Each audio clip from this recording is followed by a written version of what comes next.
YouTubers.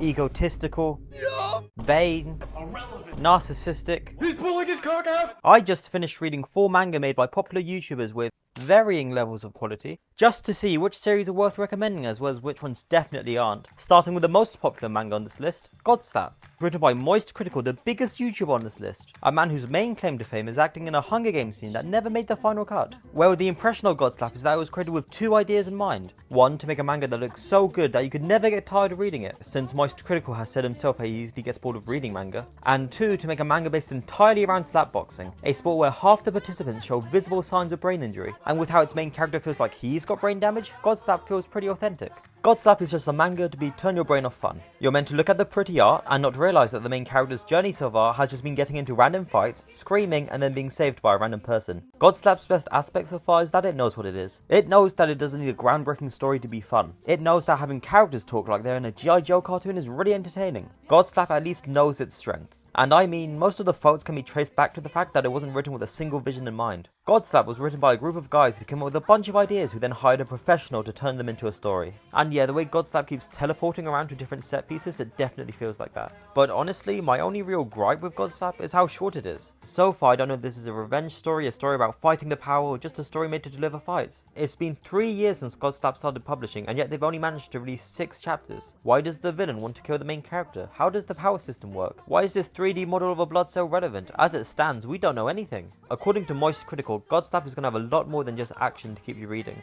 But it's been 3 years, and all we have is action. In the same video, he says that issue 1 of Godslap isn't even the first chapter, but more like the first scene to the first chapter, which means we probably haven't even left the first chapter. I can understand if Godslap's story is only like 20 chapters long, but even at 20 chapters long, it'll take almost a decade to finish. So no, I wouldn't recommend paying £10 per chapter just to read Godslap.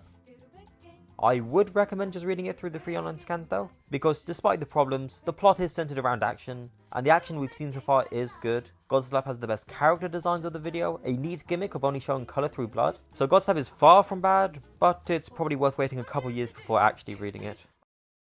The second manga on this list is Mastar Media's Demon Rush, which starts off its story with exposition, into a flash forward, which is a 3 chapter long fight scene, so already a bad way to start the story. Now every single manga in this video has a chapter 1 fight, but the difference between them and Demon Rush is that Demon Rush's fight doesn't actually start the story. It's set in the far future for no reason other than Mastar Media wanting to show off a cool fight. Chapter 1 starts off with the main character fighting the main villain group of angels, and we're told through dialogue that he's already defeated 6 out of 8 of the angels, which is just a crazy way to introduce your main villain group. The fight itself makes up the entire chapter, which is split into 3 parts because of how long it is, with the action being less technical and more just 2 characters barfing laser beams at each other while ruining the power creep in chapter 1.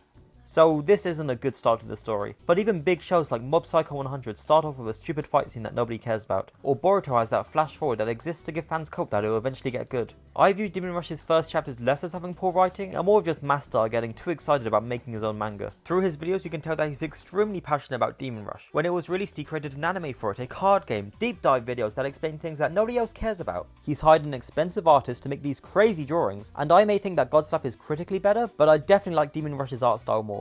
Demon Rush is the result of a man who wanted to make his own action manga but didn't want to spend years building up to the fights, which is bad because not everybody is as invested in Demon Rush as he is. I can't imagine that people are actively buying much of a 14 chapter manga. I mean, how many people are actually invested in the foreshadowing of chapter 1? Now this item is going to be very important in terms of the storyline of the series. So you may or may not have noticed this, but Rush's sword is actually made of shadow energy. And I can't explain that to you yet, but you're gonna learn it by around chapter 5 or so. But the craziest part about chapter 1 of Demon Rush is that chapter 2 is an amazing start to the story. It begins with a completely different flash forward, which somebody gotta tell Mastar that this is not how you write a story. But the flash forward only lasts a couple pages until we get to modern day. 2 friends are living everyday lives until a horde of demons appear and start to fight a giant angel. After the angel loses, one of the friends goes to join the demons while the other one joins the angels. This motherfucker don't miss. No, he's fucking good. That motherfucker don't miss, man. He's good. That's how you get invested.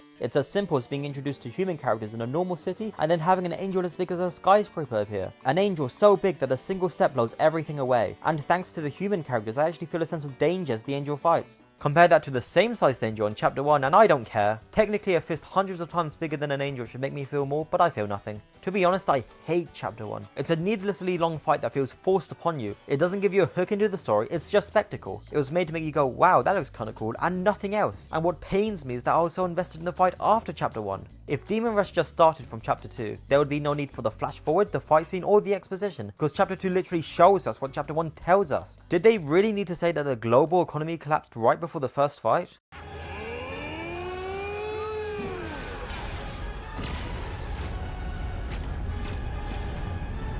God, like, can we talk about like the political and economic state of the world right now? So, the first chapter sucks, but the rest of the story is fine. My only real gripe is that there's a lot of over-explaining about things we didn't need to know, but that's probably just Mastar getting too excited again. Demon Rush does have the same problem as Godslap, where it's only released 14 short chapters in 2 years, which means it's still at the beginning of the story. If I were to compare the two, I'd say that they're both fine. They took the same amount of time to read, they look amazing, it's just that there's nothing to actually read yet. But if you want a better and non-biased take, then you can watch Mastar Media's video, where he also compares Demon Rush to Godslap, and bravely implies that Demon Rush is better. So I have to give myself a point there. Apple Black is the most unique manga on this list, because it's actually drawn by the YouTuber himself. Whyt Manga is a YouTuber who makes videos about how to draw, write and create manga, with Apple Black being featured heavily on his channel, and here you can definitely feel his inspirations. Apple Black just looks like a Shonen Jump series. It's got the same kind of gags that appear in Shonen Jump, the same kind of characters that appear in Shonen Jump, but unlike most Shonen Jump series, Apple Black happens to be kinda bad. And by kinda bad, I don't mean innocently basic like Godslap or Demon Rush. No, there are a lot of problems with Apple Black. The first being with a comedy. And you know, even the gags in Shonen Jump aren't perfect. But there wasn't a single joke in Apple Black that I didn't wince at. Like the introduction of a major character is just her bathing and flashing her younger subordinates. And then the Sakura of the main trio's defining character trait is that he constantly reads porn and gets a nosebleed from it. Apple Black has some really gross gags and they are frequent. You basically have to pray while reading that the next joke isn't agonizingly bad and only a little bit bad. And that's a common theme with Apple Black. It's bad. Chapter 1 of Apple Black starts with building up the world, introducing the main characters and ending with the small villain being defeated. Recipe for a good first chapter, this is basically how Naruto started. But it seems that Whyt Manga wanted to get the most out of chapter 1 as he possibly could, so he basically bloated it into one big lore dump. And nothing can prove this more than the amount of new words you have to learn by the end of the first chapter. For reference, Godslap has 8 new words that we need to learn in its first chapter. Demon Rush has 16, and even that felt like too much. But Apple Black introduces 41 new words which are integral to the story. By the end of chapter 1, I didn't even remember the main character's name. And the way some of these words are taught to you, they don't feel natural at all. Sometimes characters will just say a sentence no human would ever utter just to introduce a new word to the reader. A new word that could have easily been introduced in another chapter. And the dialogue itself during chapter 1 was so jarring. To convey how characters are feeling, Whyt Manga has them say out loud what they're feeling. And this isn't a problem unique to chapter 1. The rest of the chapters do have some really light moments that let you sit with what's happening, and then a character will just vomit a pile of information on us, like it's a list of talking points, even though it could have easily been shown or implied to us, and that's despite the fact that half of what they say isn't even vital information. Nothing is left intriguing in Apple Black. They just have to over-explain every little thing and it starts to get really annoying. But I will give Apple Black the benefit of the doubt. Maybe it has the same problem as Demon Rush, where the author is just way too passionate about their work, and fails to understand that not everyone cares as much as they do. So, Whyt Manga needs to know that I do not know these characters like he does, and I don't want to do homework after reading one chapter just to find out who is who. Okay, so the jokes are bad, the dialogue's bad, and the exposition is delivered poorly, but at least the art looks nice. And that's something you can't take away from Whyt Manga. He is a good artist and he made a very stylish looking manga. Okay, back to complaining, because most of the characters in Apple Black are insufferable. The main trio consists of the guy who reads porn, a guy who likes to fight, and the main character who's experiencing the world with the reader. And also faints whenever girls talk to him, because that's funny. Outside of the main trio, there's a teacher who looks like every other shonen mentor, and a guy whose only screen time so far has been grieving his dead mother. All of the characters in Apple Black had at least one moment that made me not like them, with the exception of the dead mother guy, whose only character moment so far has just been pondering a picture of his dead mother that's drawn in a completely different style. Now, to be fair to Apple Black, I didn't read most of it. I only read the first 6 chapters that are free to read, since I've only talked about the first 2 and this is already the longest part of the video. I was going to complain about Apple Black's pricing for the other 36 chapters, but every time I check the store page it gets a bigger and bigger discount, and now it's more in line with other shonen manga. Digitally, that is. Physically, you can just buy tons of these for pennies and have them collect dust on your shelf, but then you'd have to explain to guests why you own a copy of Apple Black. Honestly, if I was Whyt Manga, I'd stop writing Apple Black. and start writing Apple Black 2.0, where I keep and re-edit all the scenes I've already drawn, but bend them around a more subtle, better paced story with rewritten characters and removed jokes. Screw the people who've already bought Apple Black 1.0, they're suckers anyway. Just try to do it again. Especially since this is a good opportunity for Whyt Manga to get an editor. Hire a professional writer for the day and go over your story with them. Get any outside help at all, because even I can tell that Whyt Manga didn't get a second opinion on Apple Black. Even a friend group project like Godslap was made with the help of professionals. Apple Black is making fans pay for a sloppily made manga, and I will continue to hold it to the high standard its price has set. So is there any worth to reading the current Apple Black? Well, I did like the world and powers, I just basically hated the way they explained it to me. And the art is good. Having the YouTuber themselves draw the manga is kinda neat, but at the same time it made Apple Black go from a side project to a job, and that kinda spits in the face of the best part of a YouTuber made manga. I think that in general, manga has the lowest barrier of entry for any story you can write. You just think of something, then draw it. Doesn't matter if you're an artist or not. The only thing that matters is whether or not you have the time and creativity to write your own story. Like, Moistcritikal is kinda like your average Joe of YouTube. He's not very passionate about drawing, and he admits that he doesn't even like to read manga. But the reason why the Godslap manga exists is because it's the easiest way to get your story across. And being a YouTuber creates a unique situation, where you can just avoid the time-consuming hassle of drawing by simply paying someone else to draw for you. How interesting would a story be by a man who would never have written one without YouTube?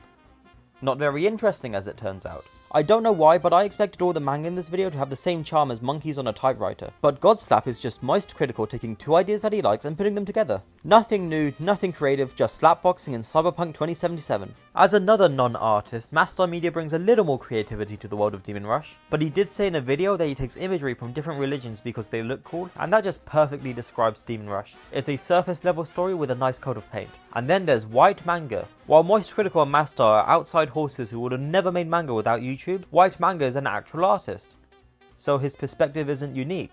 I've already read tons of manga made by artists who dedicated their entire lives to making manga, so my expectations for this video has been crushed. The YouTubers whose manga I was excited for made basic stories, and the YouTuber whose perspective I didn't care for made a bad story. But I found one more manga for this video, and after all the disappointments of the other three, this manga was exactly what I was looking for. Dog Ningen. It has two names. And unironically, this is fire. Dog Ningen was created by DH Animations, the smallest YouTuber on this list, and also the craziest. Now I like DH Animations because this isn't the case of a YouTuber using their resources to make their own manga. No, this is circling back to an everyday person making their own manga. DH Animations and his artist Serbian Hero are just making their passion project. Every chapter of Dog Ningen can be officially found for free with just a Google search, which makes Apple Black's pricing all the more stupid. And the craziest thing about Dog Ningen is that it's actually longer than 10 chapters. This is the only manga in this video that I can actually recommend for you to read right now, and I definitely recommend it. It's way above all the other manga in this video, which you might think is an exaggeration because of how it looks compared to the other manga, but I definitely prefer the style of Dog Ningen. It lets it have these unique character designs while also having the upside of making the panels extremely clear to the reader, and it's definitely got better action than Godslap and Demon Rush, who might have shot themselves in the foot with their super detailed art styles, because Dog Ningen came out around the same time as them and has left them in the dust in terms of chapters. It's like they chose an art style they can brag about over actually being able to finish their story. Anyway, on top of the art, Dog Ningen also employs my favourite kind of world building. The kind that drops you into a world and explains everything through showing you. You start the story in a normal looking city, and then you learn that the main character Rex is an abnormal freak. So this manga is just like real life except for the fact that there's a dog man in it. Nope. Because then an assassin shows up and starts fighting Rex, in a battle that makes Rex look like he has superpowers. And this idea of superpowered people is reinforced by the cat lady, who can manipulate a black hole that's stored in her crotch, who infiltrates a lab that managed to revive a dinosaur, on the orders of Rex's dad, who is also the one sending the assassins after Rex. And all that craziness pales in comparison to the chapter 1 backstory, which starts off with a man forcing himself on a dog, and the dog dying while giving birth to the main character, and the main character going to take revenge on his dad by raping him back. So as you can probably tell, Dog Ningen is kinda controversial. It employs the strategy of shocking the reader to get attention, and I mean it works. Dog Ningen is a giant meme in the community, to the point where fans have already translated chapter 1 into 18 different languages for even more people to enjoy.